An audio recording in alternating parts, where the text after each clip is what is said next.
dari Daniel Sihombing. Selamat malam Pak Pendeta, saya ingin bertanya mengenai ayat dalam 2 Raja-Raja 2 ayat yang ke-9. Apakah yang dimaksud Elisa mengenai 2 bagian dari rohmu? Terima kasih, selamat malam. Silakan. Kita coba bacakan Pak Pendeta dari 2 Raja-Raja 2 ayatnya yang ke-9.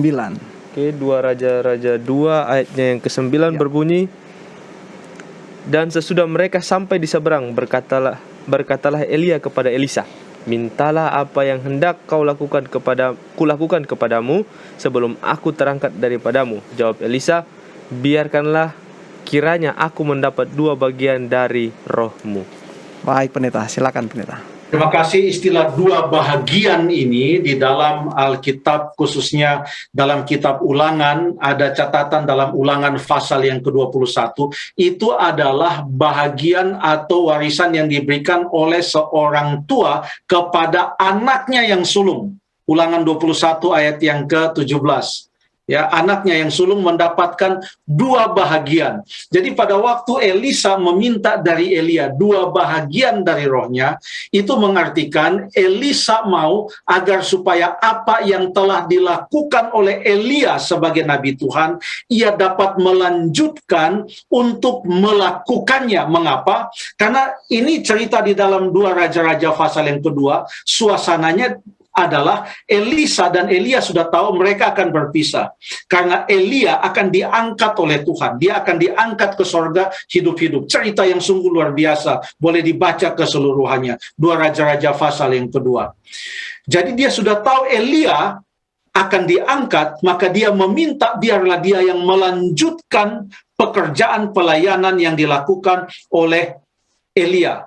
Dan memang selama itu Elisa sudah mengikuti Elia dan dia sudah dipanggil juga oleh Tuhan dan dipersiapkan untuk melanjutkan apa yang dilakukan oleh Elia. Ini sama dengan Yosua yang melanjutkan apa yang dilakukan oleh Musa. Ada juga yang coba melihat makna dari 2 bahagian rohmu ini adalah berdasarkan catatan-catatan tentang mujizat-mujizat yang dilakukan oleh Elisa. Dan memang setelah Elia naik ke sorga, mulai dari 2 Raja-Raja pasal yang kedua, berbagai mujizat yang dilakukan oleh Elisa dicatat. Yang pertama adalah dengan jubah Elia itu, dia boleh membelah sungai Yordan, terbelah menjadi 2, dan dia bisa menyeberang akan sungai itu. Lalu kemudian di dalam pasal yang keempat sudah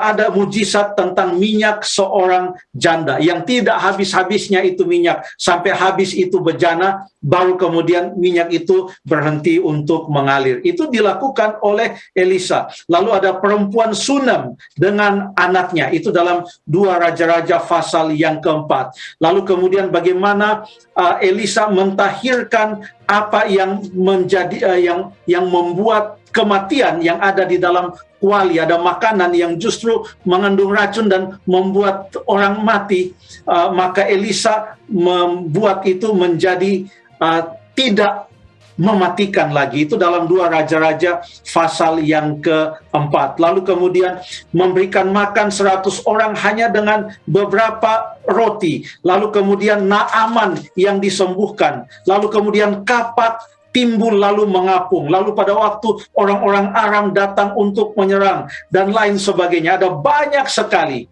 Kalau dihitung-hitung, hampir 2 kali lipat, atau mungkin 2 kali lipat banyaknya minimal apa yang dicatat tentang mujizat-mujizat yang dilakukan oleh Elisa daripada apa yang dilakukan oleh Elia. Kenapa? Karena Tuhan juga adalah sumber dari semua itu. Tetapi pada prinsipnya, 2 bahagian dari rohmu itu artinya, dia meminta biarlah ia mendapatkan kuasa yang sama dari Tuhan untuk melanjutkan apa yang telah dilakukan oleh Elia. Sama seperti seorang anak sulung yang mendapatkan warisan 2 bahagian dari ayahnya. Terima kasih.